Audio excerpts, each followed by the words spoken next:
Your morning news now. Capitol Hill is on high alert for ongoing threats from domestic extremists. A bulletin obtained by CBS News warns of more violence, quote, with little or no warning, end quote. The threat is driven by a QAnon conspiracy theory that former President Trump will be inaugurated today, March 4th.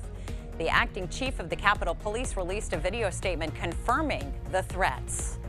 It will take a tremendous step forward to stop the violence, stem the suffering, and start to build a better America.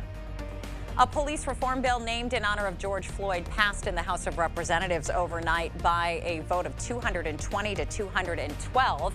It is the most ambitious effort in decades to overhaul policing in the U.S. The legislation bans chokeholds and qualified immunity for law enforcement and makes it easier for prosecutors to pursue misconduct charges. The House also passed a sweeping voting rights bill. Both bills now head to the Senate. Also in the hands of the Senate today is the coronavirus relief bill, where lawmakers are set to hold a procedural vote. President Joe Biden has struck a deal with moderate Democrats to make the $1,400 direct payments more targeted. Those checks will now go out to single filers making at most $80,000 and $160,000 for joint filers. Also under that stimulus plan is $5.5 billion in federal funding for Wisconsin Democratic Senator Tammy Baldwin says the passing of President Biden's plan will finally put the pandemic in the rearview mirror.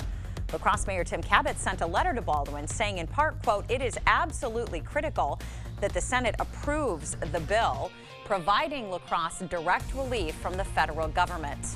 The first doses of the Johnson & Johnson COVID-19 vaccine are now in Minnesota. The state will receive a total of 45,000 doses of the vaccine by the end of this week, and immunizations will begin shortly after they arrive to Minnesota providers. Holman middle and high school students are returning to the classroom. The school district says that 6th through 12th grade students will return full-time on March 22nd.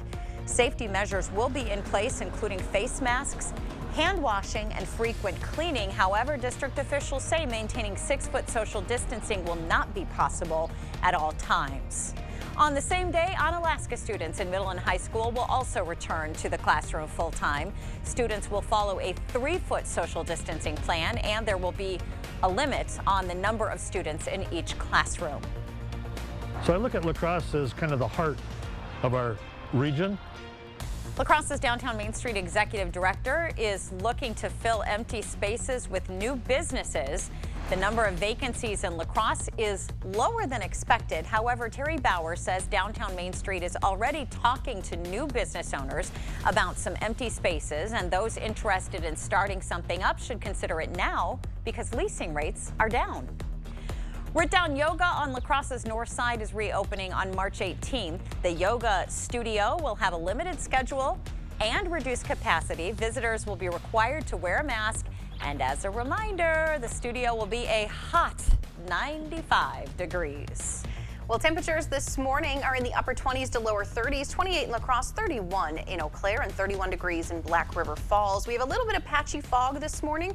Once that lifts, it's going to be another day filled with sunshine and temperatures in the 40s. We want to thank you for sharing your morning with us. We hope you have a great day. We'll send you to CBS This Morning after the break. See you tomorrow.